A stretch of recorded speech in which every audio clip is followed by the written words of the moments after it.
see, and over time, I came to some sort of observations about what is it that is a TV series in Kenya. And one of the things I discovered is that these TV series are not just TV series in themselves. Like, they come with a history. They come from a place. And so if you're interested in history, for example, you will enjoy a film by Simiyu Baraza, which is called The History of Film in Kenya.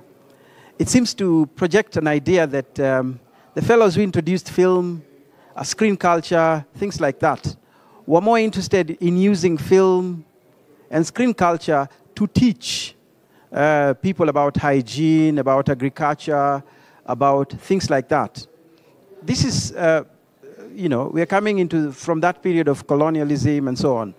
And when we got independence, the KBC, the VOAs, the VOKs, and so on, they took up this mantra.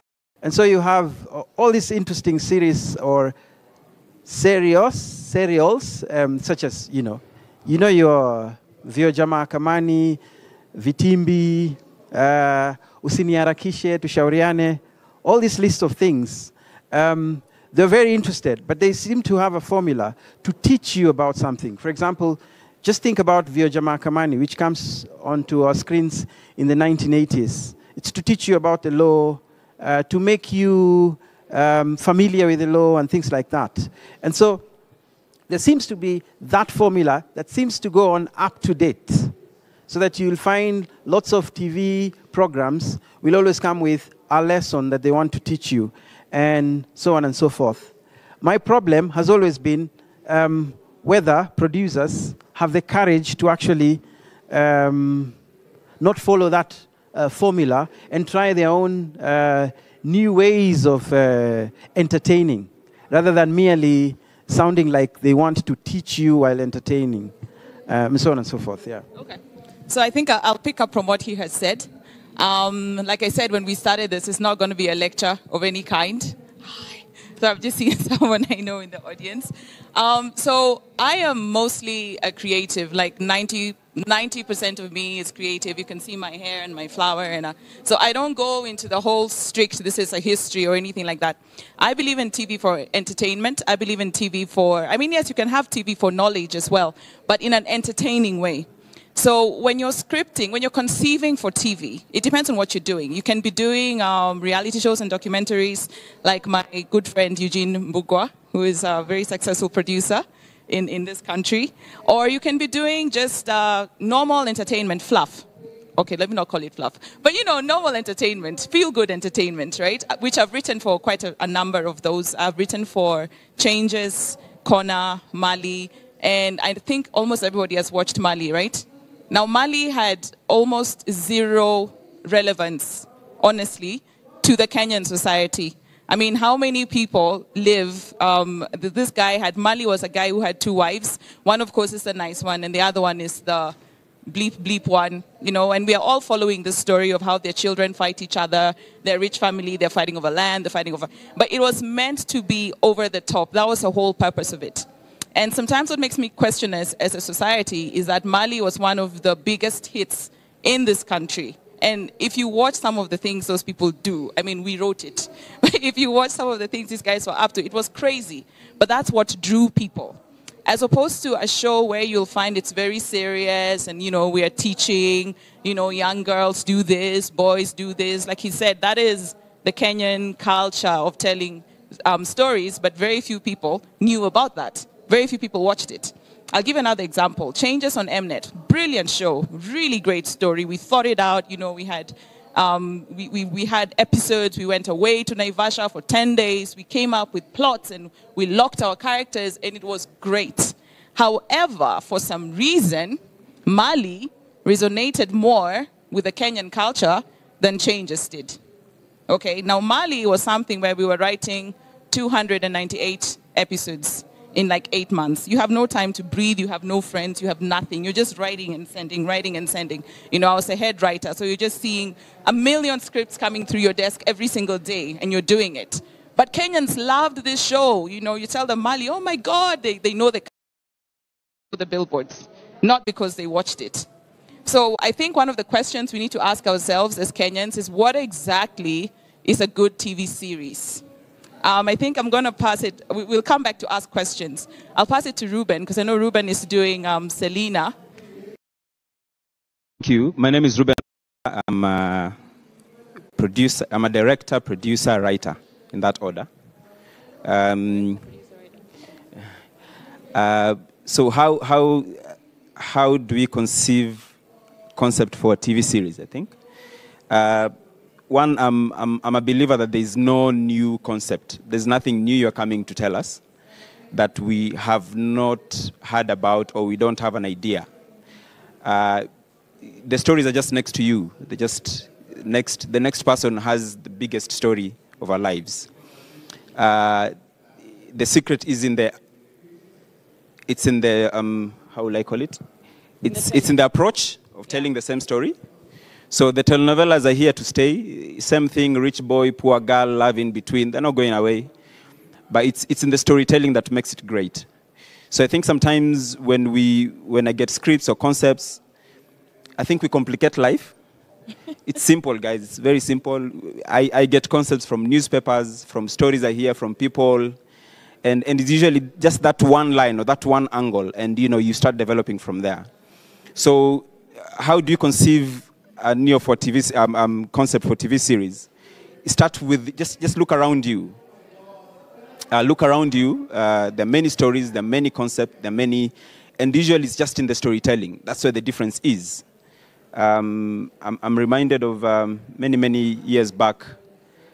I'm those ones who are active in Kenya schools and colleges drama festival. So there's this school that did a dance about bomb blast. Remember the bomb blast of 1998? Mm-hmm. But the story was never based here. The story is about the watchman who used to work there. And he died, and now the body has been taken to Nyalgunga, and now there are two wives who have appeared. So still a bomb blast story, but it's being told in Nyalgunga. Okay, so that's what I've learned. The stories are in the newspaper, then the news we watch every day. They're just next to us. They're with our aunties, our uncles, our husbands, I've been writing something from my wife's chama. They're just here. It's the angle. It's the angle. It's that tweak, that new element of telling that story. So I think that's the best way for us to start conceiving a concept for TV or for a drama series for TV. Yep. So I think maybe we should ask on the floor, the audience is. What is it that you think? I'm imagining most people here are interested in writing, correct? So what do you think the Kenyan audience is looking for when you think of a TV show? Because like you're saying, we can have the simplest idea of a man and two wives and 1 million people will watch it. And then you can have a very fancy show, about, I don't know, food and saving Kenya. And like only Moniki will watch it because Moniki is a good guy. So what do we think we're looking for? When you watch a show, what are we looking for? Yeah, hi, my name is Moneki. I just wanted to say something briefly about what you talked about. Mali was on NTV. Changes was on Mnet. So I think also Access. I followed Changes and I really enjoyed it. Okay. But I noticed, as you said, more people knew about Mali because of the platform. So I think you need to figure out what platform also are you going to take this to.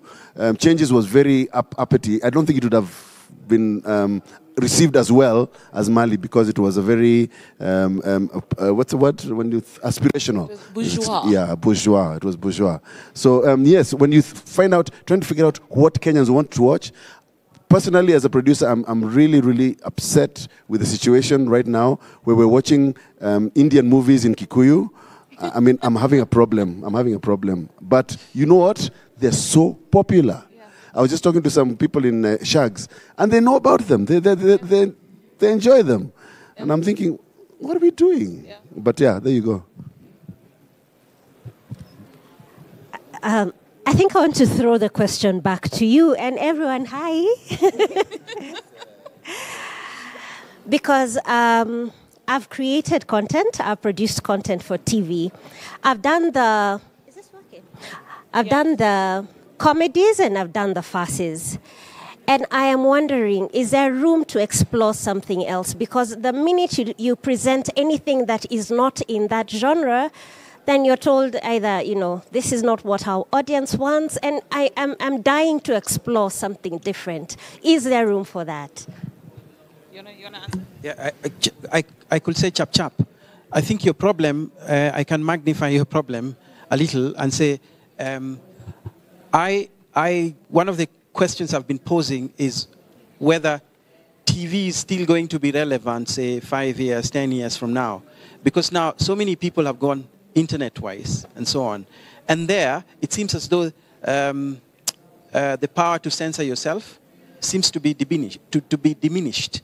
As opposed to now, when you're creating, you're always censoring yourself. You can say so much. You can do so much. While on the internet, it seems people are exploring and playing and doing so much.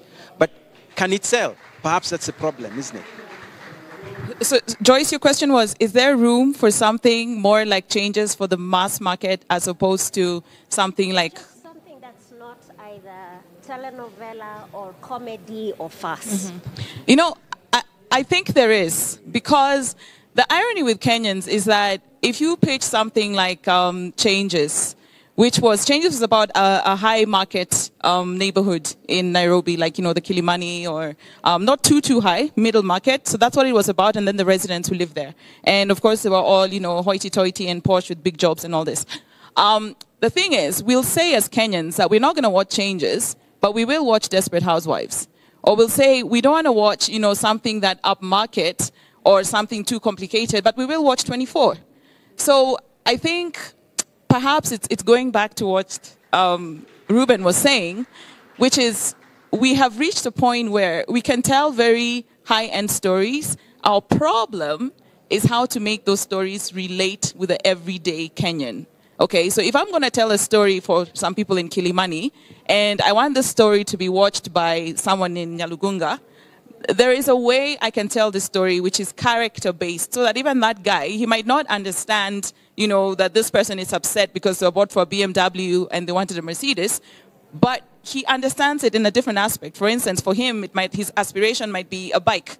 His aspiration might be a better fishing boat. His aspiration might be, Mkokoteni, So I think it's all about the telling. And maybe our challenge is we have not learned to tell stories that any human being can relate to.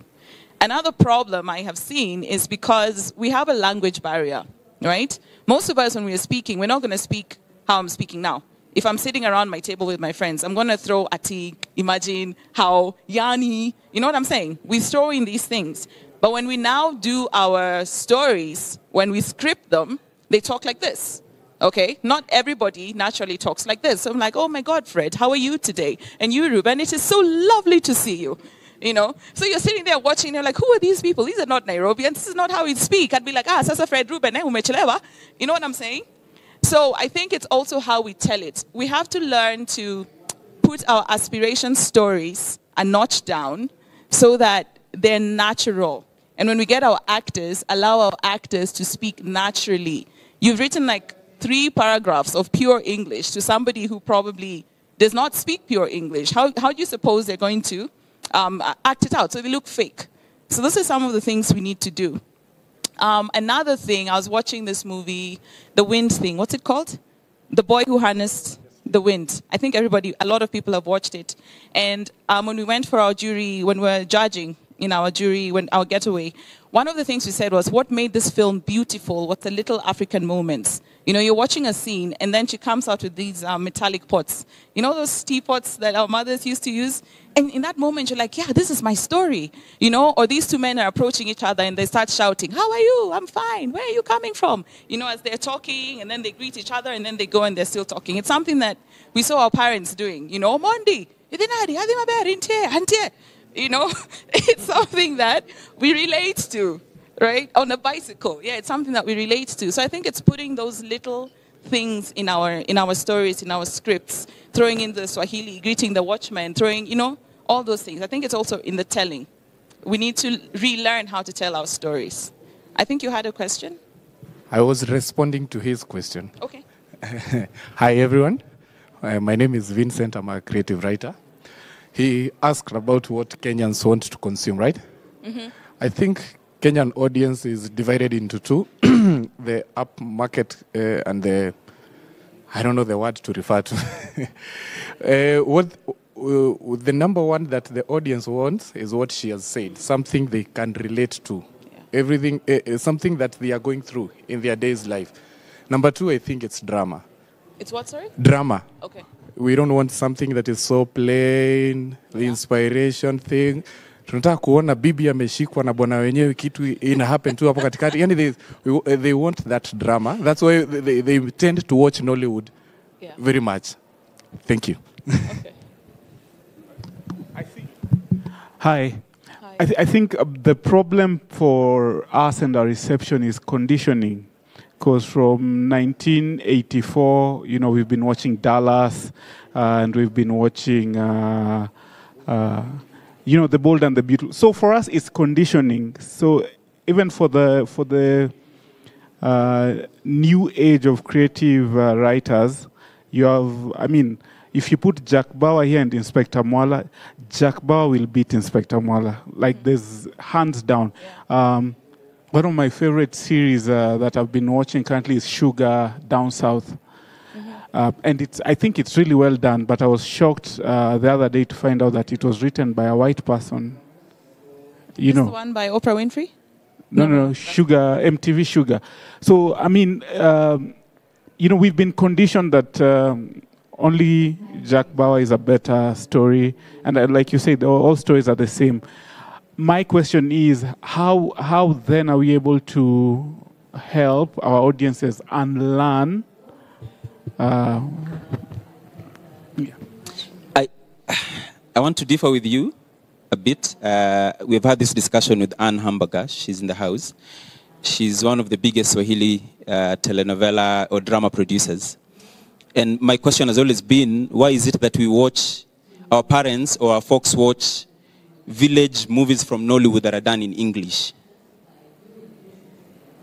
They are on, let me not mention the name of the station, but you know what I mean? And the Oga just speak the Oga English. And so is it that when you're doing English dramas that we want to speak with a certain accent and not just a Kenyan accent? Bottom line, I think story is king for me. Language can play a factor, but one, if you have a good story, you have a good story. If it's Narcos, I don't understand it, but I just want to watch it. If it's Sacred Wars, it's Indian, but I just want to watch it because it's a good story. That's king. These other issues, I still believe we complicate a lot of our lives. These other issues are here and there. I've watched a film, I think done by, I can't remember the name of these guys at Power 254. It was called Sibini. I don't know if it's still online. Lightbox. It was in Luo. I don't know if it's still on YouTube. Check it out. I never understood it, but I loved it. The story was just king. It stood out. So guys, first and foremost, story is king. Let's just agree on that one. These are the issues we start cannibalizing ourselves. We have a good concept. Now moving the concept to something else, now that's where we start eating ourselves. Now, a good concept is the Inspector whatever story. I don't want to be quoted. From day one, for me, I felt this is an amazing concept.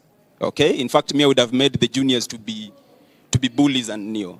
But you can clearly tell the storytelling moving forward, something is missing here. The concept is fine. The pilot passed. Okay? But moving forward, that's where I think we need to master that. We need to master the Neo of storytelling. We complain about Nigerians, we hate, but we still watch. We say, and that thing has part 2 and part 3 and part 4. And by the way, it doesn't even follow the rules of scripting. You inciting moment, what, climax. They don't have those things. But what do they have? They're able to hold you. Relatability, strong characters, simple stories, conflict. So guys, one, I think it's a Kenyan thing, and I'm unlearning myself. These things are not complicated. They're very easy.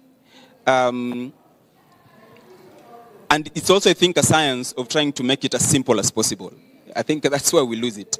So we have very good concepts. But now, from pilot, from episode 4 moving forward, I cannot remember a thing. This show I'm producing currently, even me, I get tired reading those scripts. Rich boy, poor girl, but those guys can write. And they don't follow any rules of writing. They just have an interesting story and they keep following, they keep making sure the hooks are nice hooks. And, they keep pushing the bait. And I think that's how it should be. So for me, I think story is king, one. I'd like to go back to Joyce's question. And it's an interesting question because I've also struggled with it. I'd like to say that know your distribution end. Then from there, once you work it out backwards, you're able to know, look, if I'm going to approach this client has a Swahili channel and their target market is ABCD, blah, blah, blah. So then custom make your concept for that kind of client. We had, just a minute, we had an interesting place where we go to worship, me and Moniki. And we're given some interesting numbers. I think that was 2016 or 2017, that the rich were only 1%. And these numbers are from Ipsos. The rich were 1%, the middle class were 7%, and the poor 93%. So when you're doing that show, ask yourself, who is it can still be an up-class story, but is it relating to the 93%? So we must sort of like move back and re-strategize. I know this is my passion story. I'll come back for this later. But this is what client wants. So let me custom make what I have to fit what the client wants. Yes, Joyce. You wanted to say something? No, you've answered. Okay. Yeah. I was just, when you mentioned custom make your content for your distribution, I was just thinking that distribution seems to only want one thing.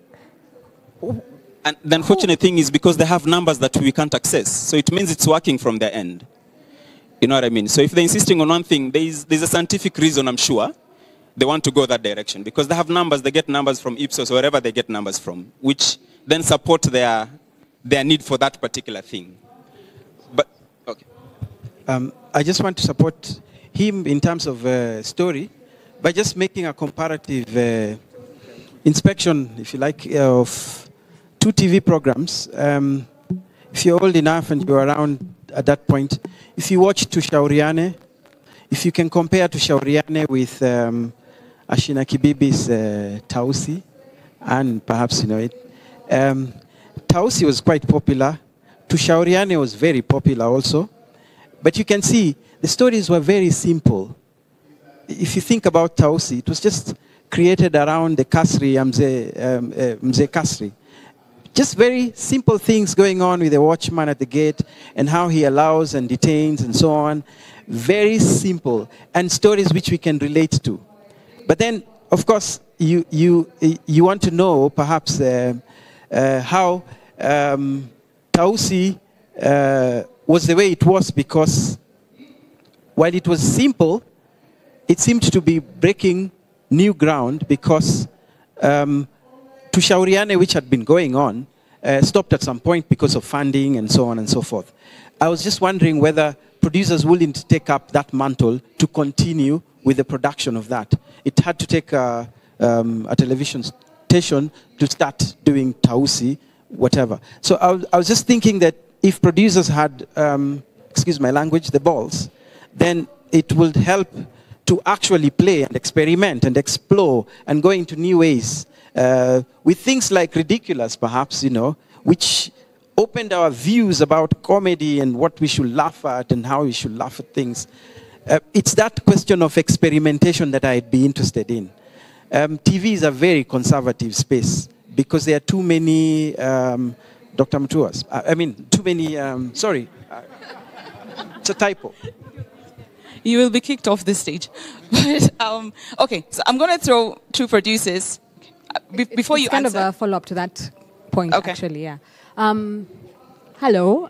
So my question is to do with, or it's more of a comment than a question, to do with production value. So you can have a great story, but it's kind of buried under this, really bad lighting and all these things that make the story suffer. So how can you comment on that? And I think you kind of already pointed to it. What are producers supporting? What kind of money are they pouring into series and ideas? So how can we remedy that? How can we make sure our stuff looks really, really good? Okay. I think I will still throw this to two producers in the audience. They know I'm about to throw them under the bus. Just to answer, for instance, what Joyce has said, is it only a certain type of show that we're going to pick because that's what we think Kenyans want to watch? Or if I tell Devious Housemaids, which is it's American, about Mexican housekeepers, but everyone here watches it. So is it about just a common story, or is it how we tell it? Is it the production value? So I'll ask Eugene, and then I'll ask Anne as well. Hi, my name is Eugene Bogo. I'm a producer. Just to answer your question, I do think there's been quite a few strides made in that direction. I, for example, produce a TV show called Being Bahati, which a lot of people will then go online and trash and say it's not keeping up with the conditions. But isn't it the same argument we're having? It's about hating our own and loving what is foreign. However, that's only here in Nairobi and on Twitter, because if you actually go do the numbers, they make sense. We've got a very high percentage of viewership that we command every Sunday evening who want to watch that content. I think the problem, and I could be wrong on this because it's not scientific, is usually the lower middle class of Kenyans. Those are the only ones who hate the African content. It's exactly what Ruben was saying. The lower middle class of Kenya. Lower middle class. They're not even middle or upper. It's lower middle class. These are the guys who make the most noise online. I've already tweeted something about this. But that noise is a very small percentage of Kenya. And one thing I think a lot of people also forget is that Nairobi is not Kenya. Yeah? Nairobi is not Kenya. Kenya is Kenya. And outside of Nairobi, people actually do really, really like good African content. And those numbers are also what dictate how the TV stations, as Ruben was saying, pick TV shows. So if, for example, almost all housewives in Kenya do like dramas, yeah? There's a huge percentage of housewives in Kenya as compared to, say, accountant women. So you see, you're more likely to be successful making shows for the housewife. So I think these are what dictate it. Production value, I didn't get the question about production value exactly.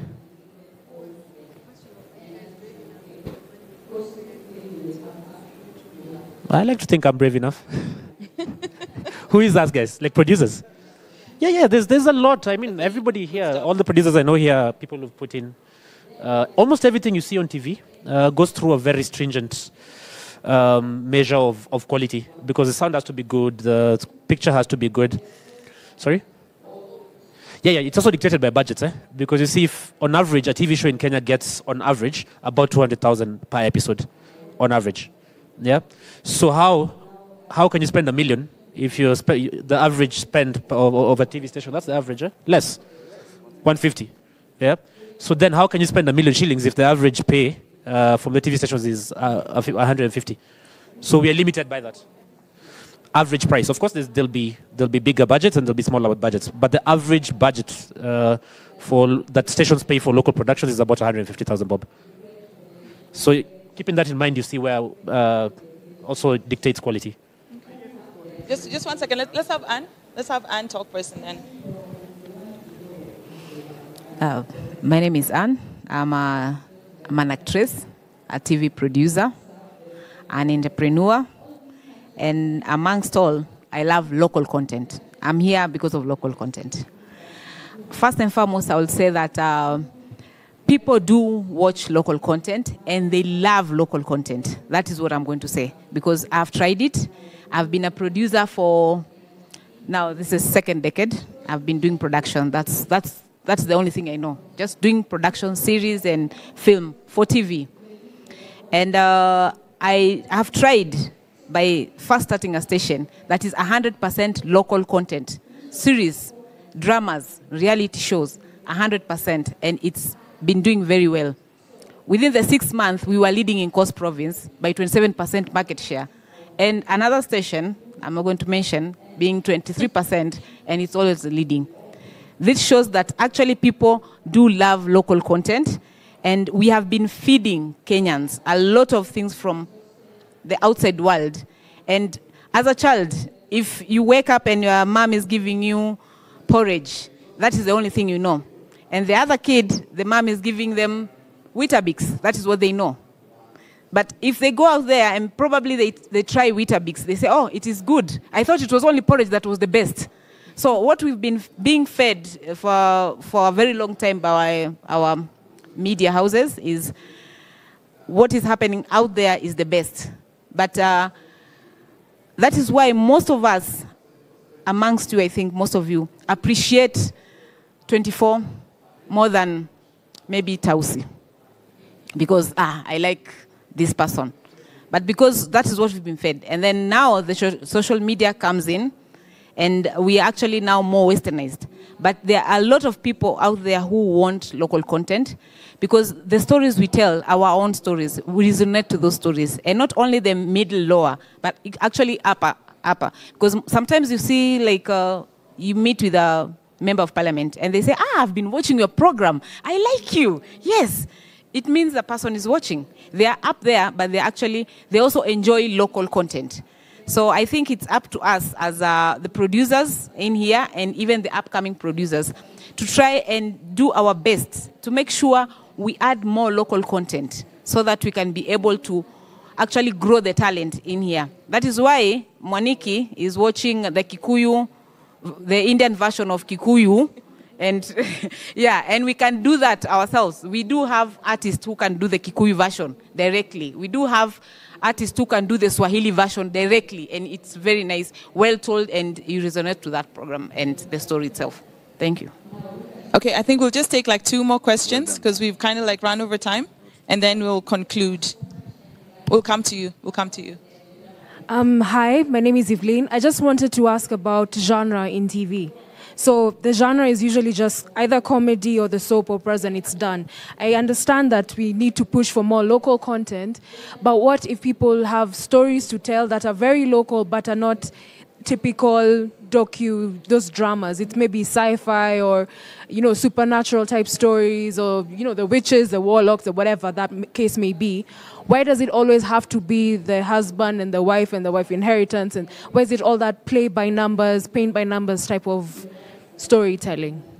I'm going to go back to what Ruben has said and a little bit of what Eugene and Anne have said. For me, number one, I honestly believe the story is king, like he said. Why? We say we don't want to watch something complex, but 24 is going to hit in Kenya. Game of Thrones is going to hit in Kenya. So it's not true. And this is not just upmarket either. If you go into Kibera, if you go into Kisumu, they'll tell you what Game of Thrones is. So it's not just Nairobi, it's Kenya-wide. So I think for us, and I think this will also be my own concluding remarks as we take a few more questions. Number one, you have to tell a good story. If you tell a good story about aliens attacking KICC, I promise you people will watch it. If I can relate to those aliens, what do they want? Why are they here? Who have they come for? Who's their mother? You know what I'm saying? Yeah, if I can relate to those aliens, I will watch your show. Number one. Number two, production quality is very important. I don't want to see a boom swinging into, or I'm sitting here wearing what I'm wearing, and then you blink the next scene, suddenly I have a white coat, and I didn't go and change it, like continuity. We want to see that. Can you hear what I'm saying? Is there a good sound? Is there a good picture? That's very important.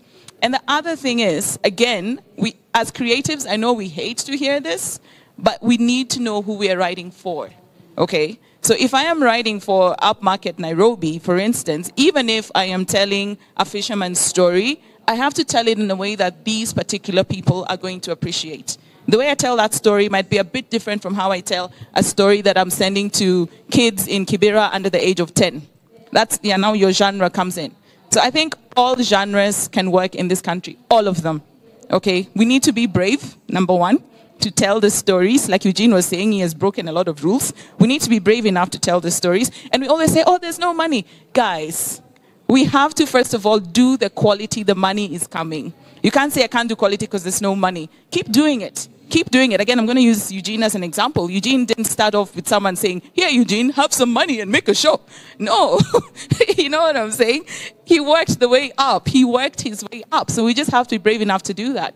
And another one is partnerships. I'm a creative. I suck at business. I'm not going to lie to anybody. I need to go and partner with somebody who's great at business so that my creativity can come out. I need to go partner with a great director, like producer. Yeah? So I think it's just that story, production quality, know who your audience is, know who your audience is going to be, tweak your story so that they understand it, and be courageous enough. Your show might not be told today, okay? Keep it. Keep writing. Keep it. Write for the bills. Keep writing these ones until they come into fruition. Because I'm like you. I don't like the telenovela. It's not really my thing. But I've written it because that's what I was being paid to do. Yeah? Okay. I think we had a question somewhere here. Good morning or good afternoon. All right. My name is Sunshine Olawore, delegate from Nigeria. And I'm here with my boss, Mr. Adeomiri. All right. My sister was talking about local content just now, and I got to realize that she was talking about local content is doing well in Kenya, you know. But where I come from, local content can do just about 20 to 25% in the country, because what we do is to connect outside the world.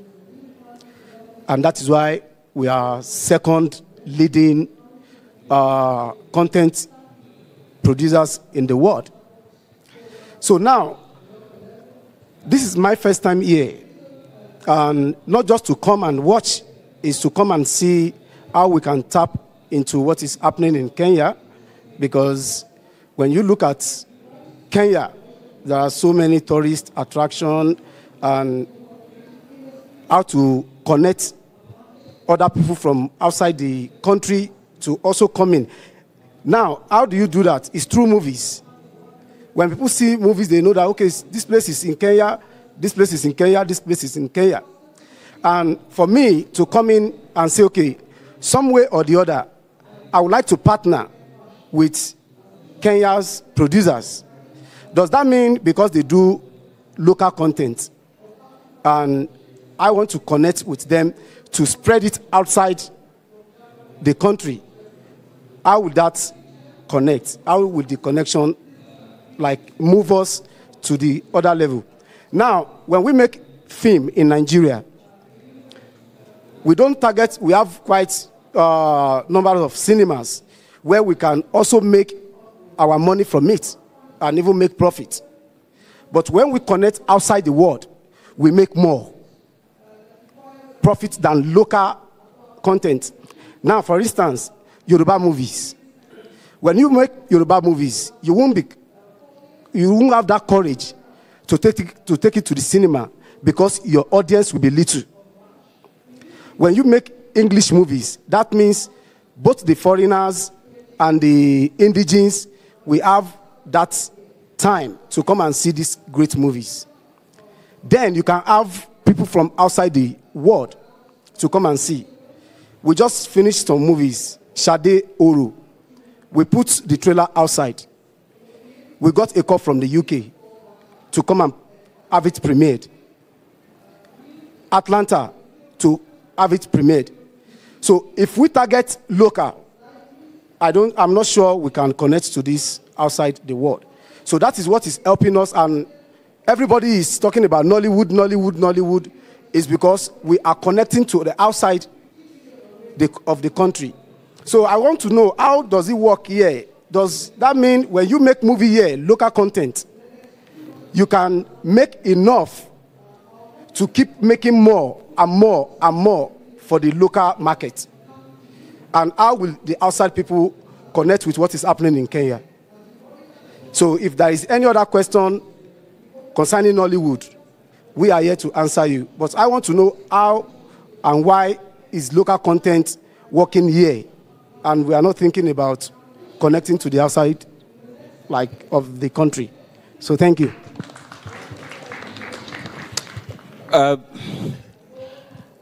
It wasn't more of like a question, it was a comment.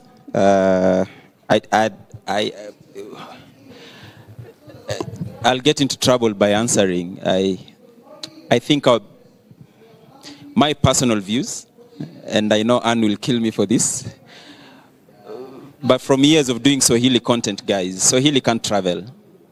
Swahili can't travel.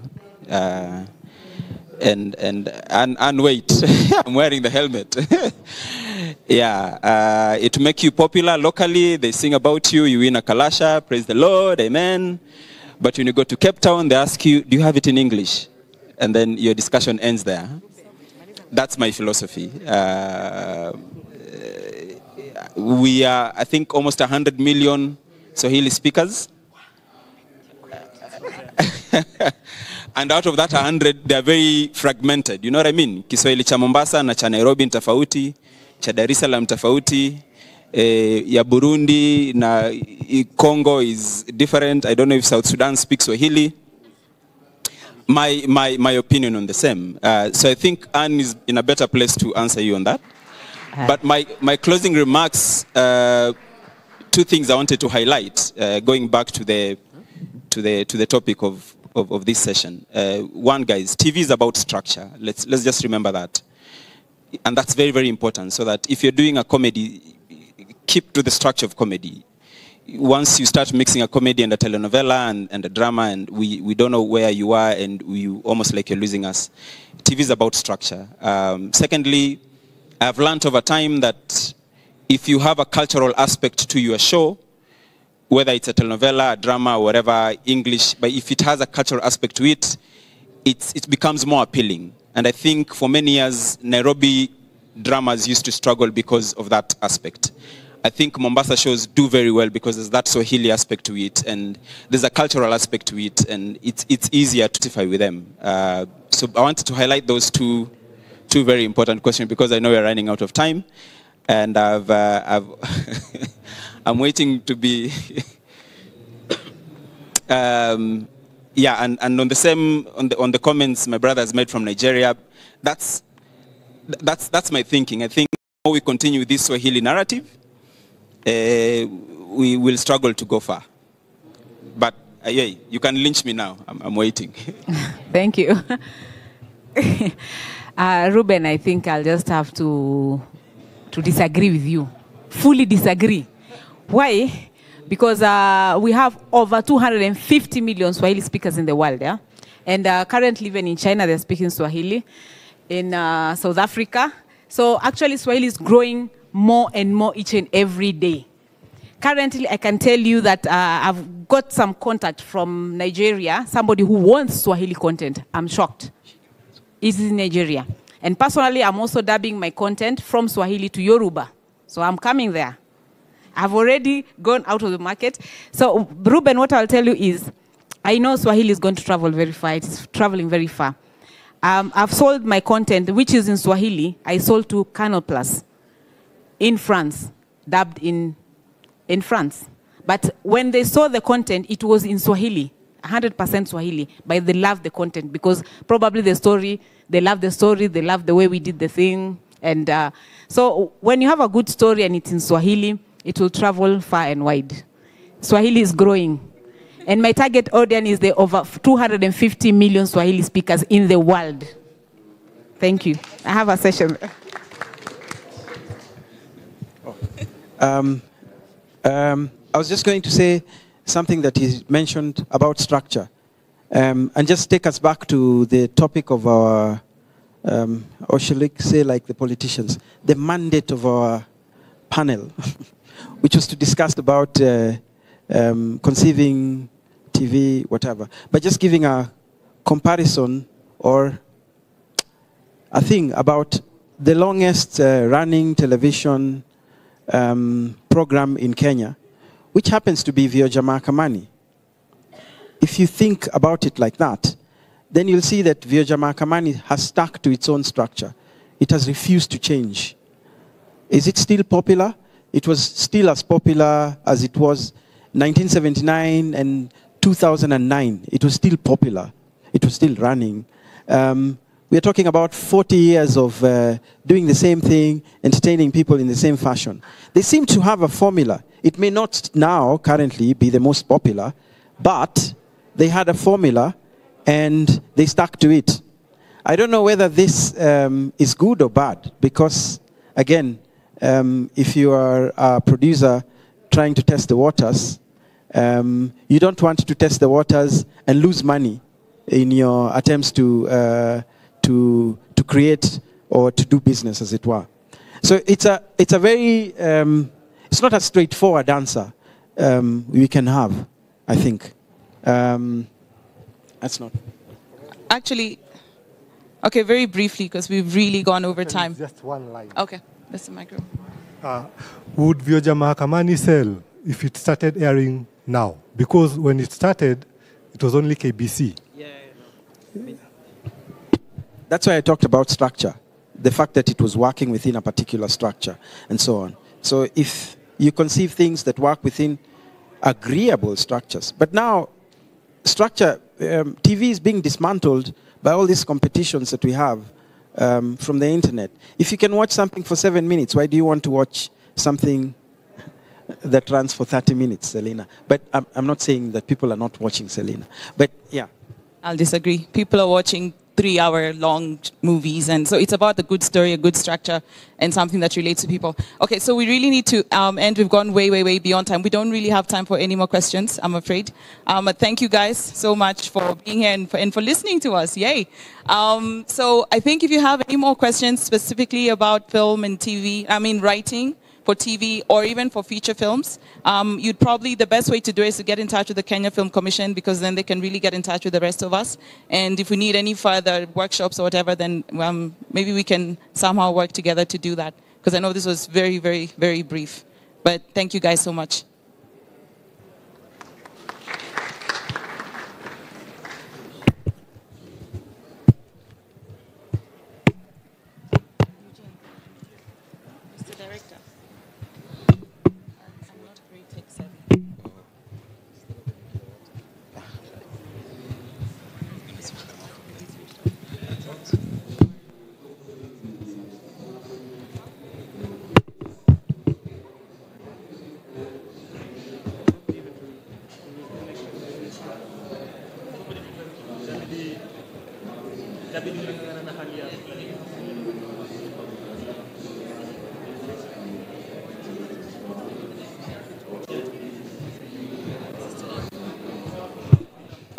Guys, there's another conference starting right away, being run by Eugene Bugwa. So if you were interested in TV, this would be a good one. So, Eugene? Hi, this was supposed to start at 11:45. It's about how to pitch. Is Jadida here? Jadida? No.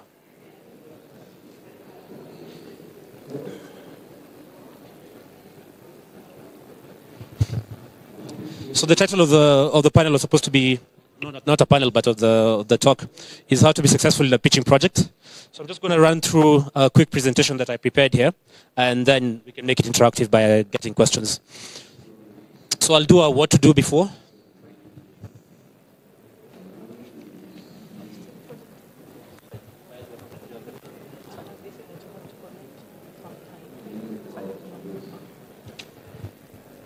So we'll go through what to do before the pitch, what to do during the pitch, and what to do after the pitch. And we're assuming here you're not pitching just ideally for the competition alone, but to a broadcaster.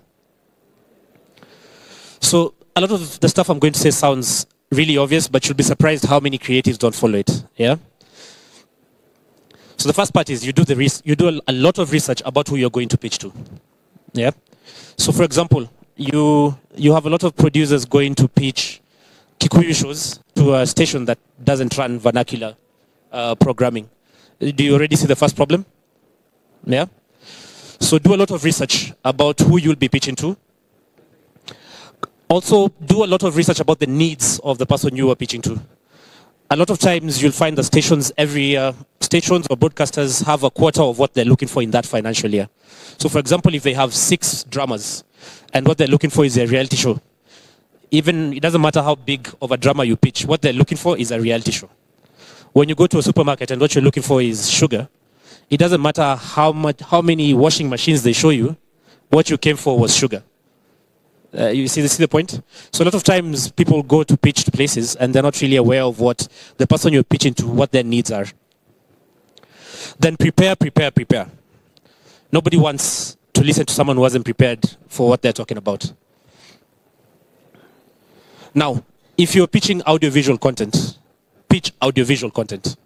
I can't come with a PowerPoint and I'm trying to sell you a TV show. Doesn't really make sense, does it?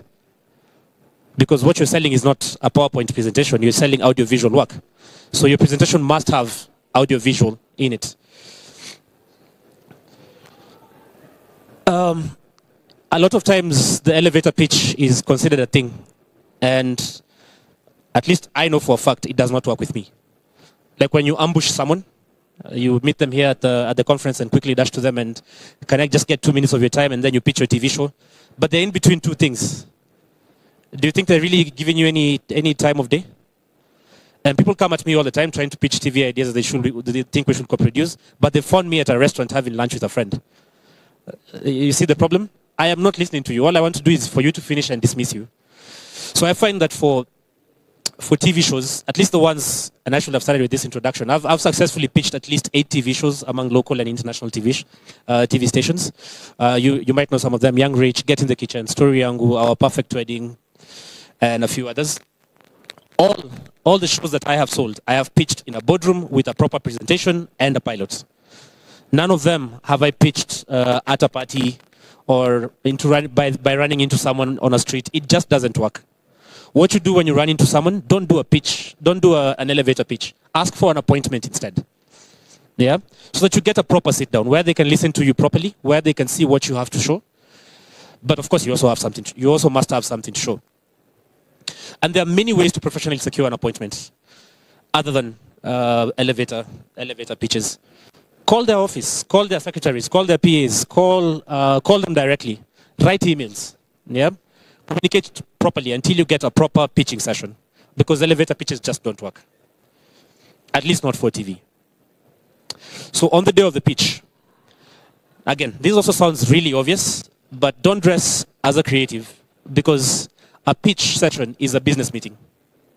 It's not a shoot day, it's a business meeting. Now, psychology has done a lot of research on this, and it's been proven that the easiest way to get people to like you and buy stuff from you is to mirror their movements. Yeah. So, for example, if people at the office you're going to dress in shirts and proper pants, you can't show up in shorts and sandals and expect that you'll be treated with a level of respect even. So treat every pitch you go to like a business meeting. Dress the part,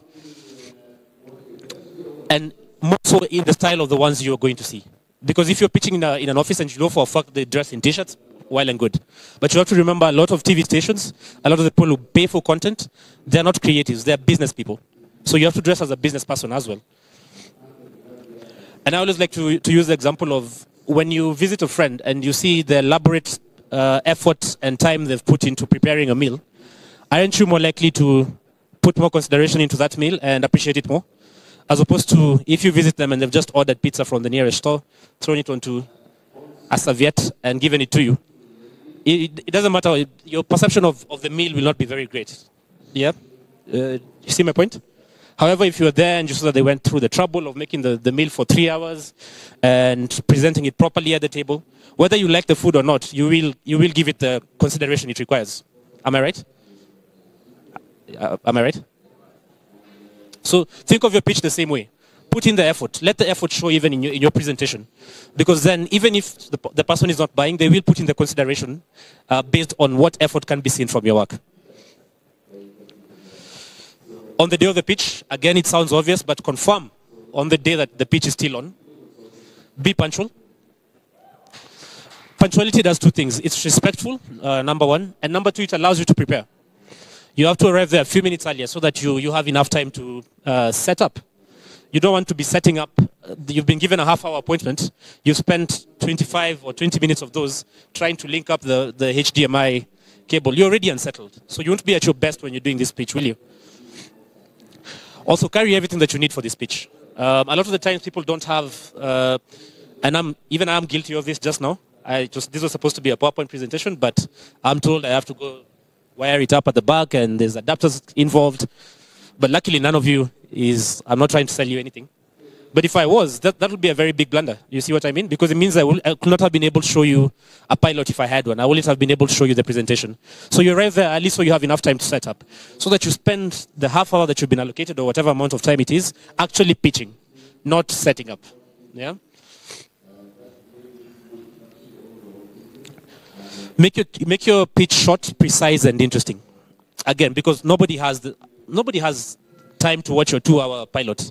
They've got to catch other meetings. You understand what I mean? So for pitches, what you do is you show up with a teaser. Max 3 minutes. You should be able to show your idea in 3 minutes. Because anything longer than that, you're wasting those people's time.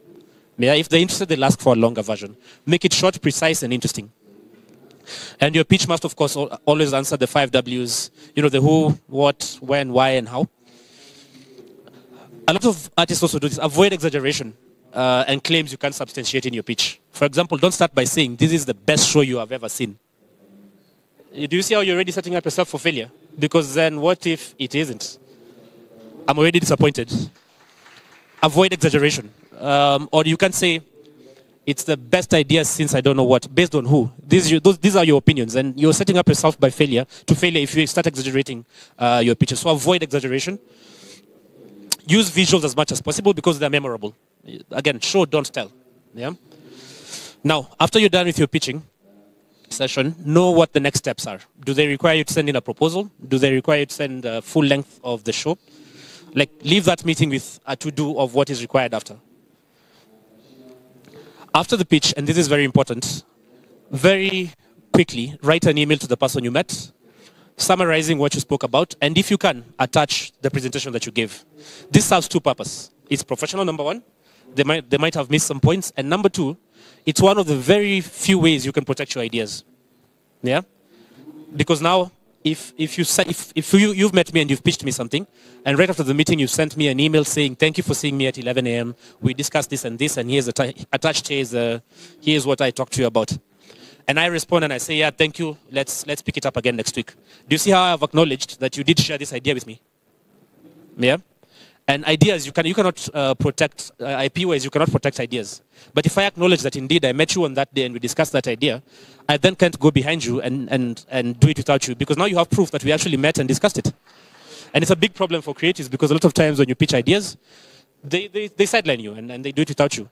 So always make it a habit. After every pitch that you do, follow it up with an email explaining exactly what you discussed, and have them. Usually, most people will acknowledge your email, and that stands up in a court of law.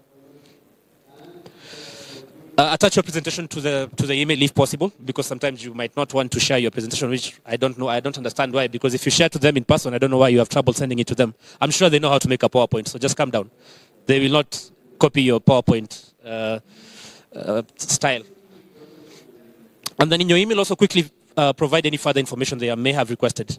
And if they've asked for additional material, maybe a longer version of your presentation, be sure to provide this promptly. You can't come and pitch today and then provide the video they asked for a month from now. Life has moved on. You see what I mean? Then follow up, follow up, follow up. Now, there's a thin line between politely following up and being a pain. Yeah? You don't call the person every waking hour. I think the accepted timelines are about a few days in between. Or even better, ask the person you met how often you should follow up. Because like I always tell people, if I'm interested in an idea, I'll tell you, I'm forgetful. So if you could call me every 2 days just to nudge me, ask them. Most people will be happy to tell you, just call me weekly and let's see where it goes. But don't expect that they will remember. Remember, they owe you nothing. It's you who needs something for them. So follow up, but don't be a pain. Yeah? And be very careful to not be impatient with them. Like, for example, if you call me, you pitch something to me today, and you call me after 2 days, and maybe yesterday I didn't answer your call, and the first thing you start telling me is, oh, by the way, I called you yesterday and you didn't answer. The issue has now become not the pitch, but now me having to defend myself to you as to why I didn't answer your phone call. Do you see the problem? So then did you call me to tell me that I didn't answer your call, or did you call me to tell me about your project? You see what I mean? So usually you find people do that so many times that by now I know when I answer your call, you'll give me grief. So now I'm just ignoring you because I don't want to hear grief. And I have my main work to do.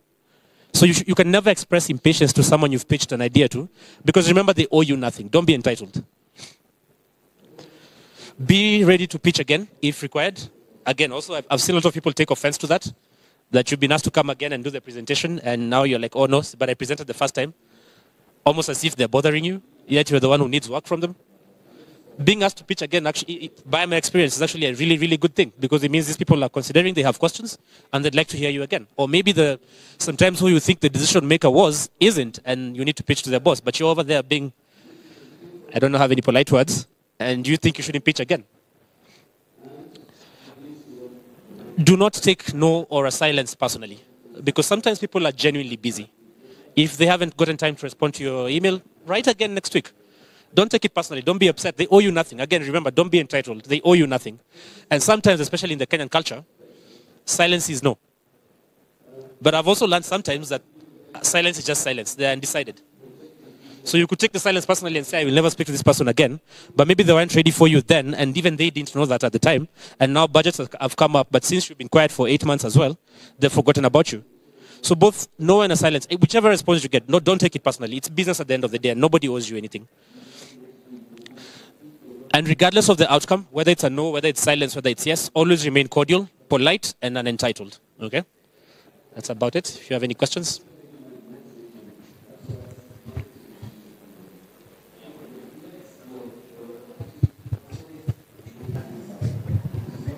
Thank you so much. I was just wondering, when is the right time to bring up the issue of money? And maybe you could also speak on how you go about negotiating for the amount that TV stations are willing to pay for your show. Thanks. I bring up money in the first meeting. Usually, if I'm pitching a fresh new idea, one of my slides will be budget. Like, what am I looking to get in remuneration for the TV show that I'm producing? Now, don't be with budgeting. It's also a very tricky situation. If you over budget, you could immediately lose the interest of that person, because if someone comes, you come to this person and